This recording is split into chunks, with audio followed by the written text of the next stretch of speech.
है ऑल, मैं हूँ उषा जैन भटनागर। पॉडकास्ट दिल से पर आप सबका फिर से स्वागत है। आज जो पॉडकास्ट मैं आपसे शेयर कर रही हूँ वो बहुत ही ज्ञानवर्धक है, और क्योंकि आप उस चीज़ को हमेशा इस्तेमाल करते हैं, जब भी आप मंदिर जाते हैं तब भी आप घंटी बजाते हैं या घर में पूजा करते हैं तो ज़रूर एक छोटी सी घंटी होती है जिस पे कुछ डिज़ाइन बनी होती है, जिसे गरुड़ घंटी कहा जाता है, उसको बजाते हैं।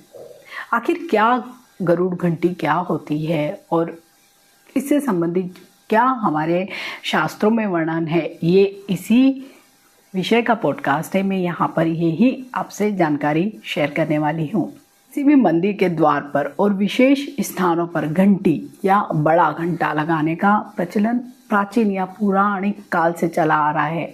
वहीं घर के पूजा स्थल पे भी हम एक छोटी घंटी रखते हैं जिसे गरुड़ घंटी कहा जाता है। तो धार्मिक शास्त्रों के अनुसार सृष्टि की रचना जब हुई थी तो वहाँ पर ध्वनि या नाद का विशेष योगदान रहा था। मीन्स उसे माना जाता है कि जब सृष्टि की रचना हुई थी उस समय जो नाद उत्पन्न हुआ था या जो ध्वनि उत्पन्न हुई थी वही ध्वनि इस गरुड़ घंटी से निकलती थी। मीन्स वहीं से गरुड़ घंटी से वो जो ध्वनि निकली थी वो गरुड़ घंटी से निकली थी। तो हिंदू धर्म के सिद्धांत के अनुसार ध्वनि से प्रकाश की उत्पत्ति और बिंदु रूप प्रकाश से ध्वनि की उत्पत्ति होती है, जिस कारण घंटी रूप में ध्वनि को मंदिर या पूजा घर में रखा जाता है और हर आरती में या हर पूजा में या हर श्लोक के बाद घंटी को बजाया जाता है। माना जाता है कि पूजा के दौरान जब हम घंटी बजाते हैं तो जितनी भी नकारात्मक शक्तियाँ होती है और तमाम तरह के वास्तु दोष उत्पन्न जो भी हमारे आसपास होते हैं वो सब समाप्त हो जाते हैं और घर में सुख समृद्धि बढ़ती है। तो हम जानते हैं कि गरुड़ घंटी का ही इतना महत्व क्यों है और घंटी बजाने का जो पूजा के दौरान या आरती में इसका क्या महत्व है और इसके क्या फ़ायदे भी हैं। ऐसे तो आपने कई प्रकार की घंटियाँ देखी होगी, मंदिरों में भी आपने देखा होगा कि एक ही जगह पे 2-3, एक बड़ी घंटी एक छोटी, इस तरह की भी कई घंटियाँ लगी होती है। लेकिन जो हम घर में पूजा करते हैं और भगवान विष्णु की अगर जो लोग भी पूजा करते हैं तो वो गरुड़ घंटी, गरुड़ चिन्ह वाली घंटी ही लेते हैं और उसे ही लेना चाहिए।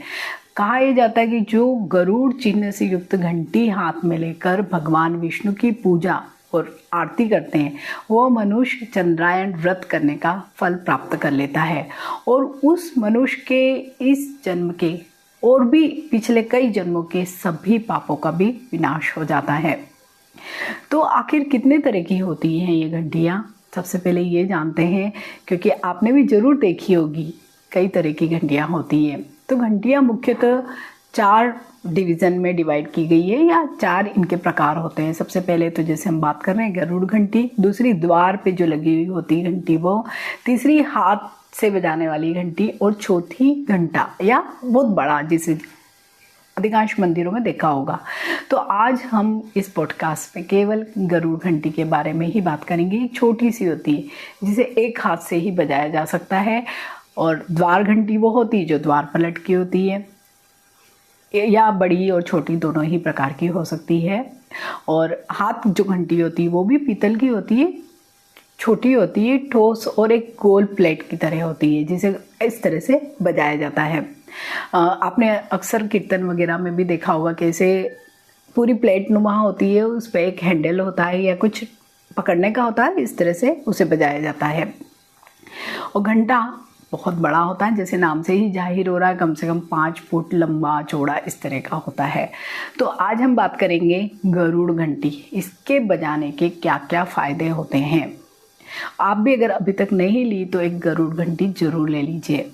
अगर आपके बहुत कोशिशों के बाद भी आपके काम नहीं बन रहे हैं तो शनिवार के दिन या मंगलवार के दिन आप ये पीतल की घंटी किसी भी मंदिर में दान कर दीजिए। तो आप देखेंगे कि आपकी जो भी परेशानियां बड़े ही लंबे समय से जो चली आ रही है सब दूर हो जाएगी और सारे रुके हुए काम आपके बनने लगेंगे।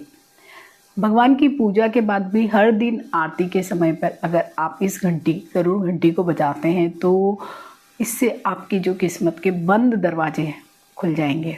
आप देखेंगे आपके जितने भी फाइनेंशियल प्रॉब्लम्स हैं वो भी आपके दूर हो जाएंगे। तो प्रतिदिन नहाने के बाद सुबह के समय गरुड़ घंटी बजाने से माता लक्ष्मी और भगवान विष्णु प्रसन्न रहते हैं और आप उनकी कृपा के पात्र बनते हैं। तो आप घर में जब भी कभी इस तरह की कोई पैसे की बहुत किल्लत आ रही है या आय के जो भी आपके सोर्सेस हैं वो कम हो रहे हैं, तो आप देखेंगे जब ये घंटी आपके घर में नियमित रूप से बजने लगेगी तो ये सारी समस्याएं खत्म होगी।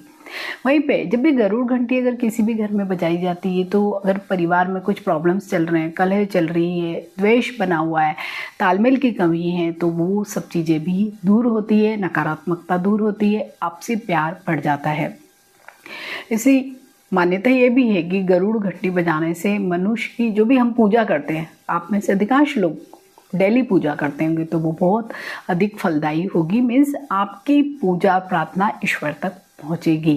साथ ही इस घंटी को बजाने से मानसिक और शांति, जो भी आत्मिक शांति मिलती है और तनाव भी बहुत कम होता है। मान्यताओं के अनुसार मंदिर अथवा घरों में जब भी पूजा पाठ करते समय जो भी घंटी बजाने से वातावरण में एक अलग ही प्रकार का कंपन होता है, जिससे हवा में मौजूद जितने भी सूक्ष्म बैक्टीरिया होते हैं, वायरस होते हैं, वो भी सब नष्ट हो जाते हैं और उससे वातावरण शुद्ध हो जाता है या पवित्र हो जाता है। तो आप भी, अगर आपके पास भी ये घंटी नहीं है, गरुड़ घंटी, ये बहुत सारी पूजा के जो सामान मिलते हैं वहाँ पर आपको इजीली मिल जाएगी, उसको लेकर आइए। तो है ना बड़े ही काम की चीज़ और बहुत ही नॉलेज वाला भी ये एक पॉडकास्ट है। तो अगर आपको ये अच्छा लगता है तो इसे आप लाइक कीजिए, मेरे इस चैनल को सब्सक्राइब कीजिए। मिलते हैं एक नए वीडियो में। टिल देन बाय, नमस्कार।